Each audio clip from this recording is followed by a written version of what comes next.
What is up, my friends? It's your buddy Upshall. Today I'm bringing you guys another video on Call of Duty Infinite Warfare, and more specifically we're going to be talking about how it actually performs on the brand spanking new PlayStation 4 Pro. Digital Foundry, so kudos to those guys who actually got us the footage and got us this information on the new Infinite Warfare details, how it performs. So thanks to those guys. Definitely check them out. Those guys are brilliant dudes in the industry at getting those numbers on the new games, and they're all about them frames and them graphics. But anyways, what we'll be talking about today is how it actually stacks up, whether or not it's going to be worth it to upgrade to the PlayStation 4 Pro for Infinite Warfare alone. Just spoiler alert, it's probably not going to be, but we are going to do a little rundown on how it increases in performance. Now, what you're seeing in this video snippet is native 1080p being upscaled using what the PlayStation 4 Pro developers called a checkerboard tool, and they upscaled the gameplay to 4K. Now, you can't really tell the resolution based on this footage because I was only able to get this video, to get this footage in 1080p 60 FPS. But the one thing you should note from all of this is if you look in the top right corner of the screen, you can see frame rate. And if you have eyeballs, you can see that it is not at 60 frames per second. And I find this somewhat disappointing, but I'm not completely blasting the PlayStation Pro's inability to hit 60 FPS at this point, because keep in mind, this is alpha footage. The game will likely receive increasing levels of optimization as it comes closer to the full release of the game in November.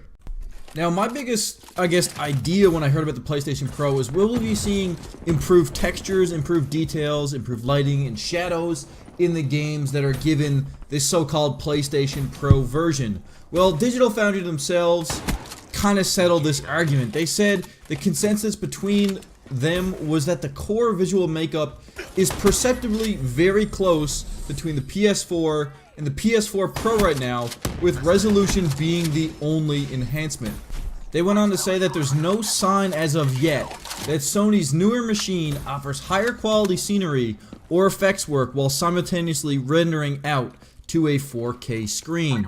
Instead, the resolution bump is clearly the focus. And in my personal and humble opinion, I'm kind of disappointed in this.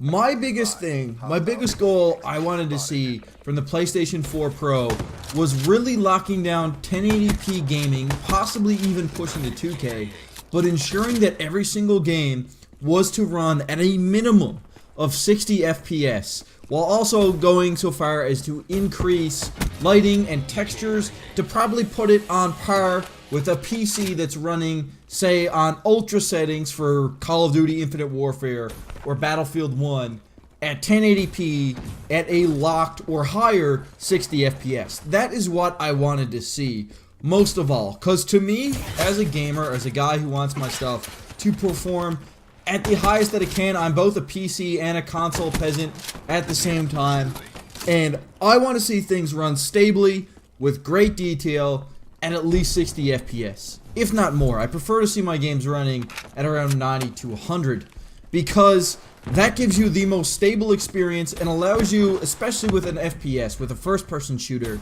to properly track your targets and not have those game-killing frame dumps that really leave you in the lurch and kind of leave you stuttering and possibly even losing your aim and losing a gunfight because of that.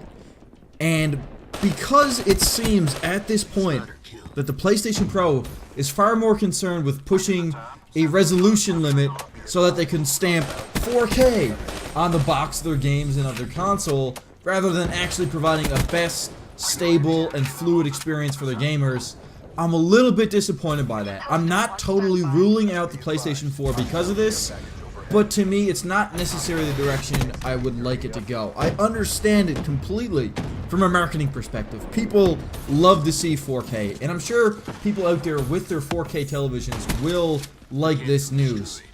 But personally, frame rate over resolution, error day. But let me know what you guys think down in the comments below. Do you think that a resolution push will be the concern that you have for the PlayStation Pro and might make you buy it? Or do you prefer frame rate, textures, shadows, and details over everything else? Let me know down below, guys. Leave a like if you enjoyed the video. I'm really stoked to see the release of all these upcoming fall games. We have so many great games coming out on PlayStation and PC and Airfang right now. And I'm really stoked to get my hands on it. And possibly a PlayStation Pro. But thanks for watching, you guys. I'll catch you guys soon.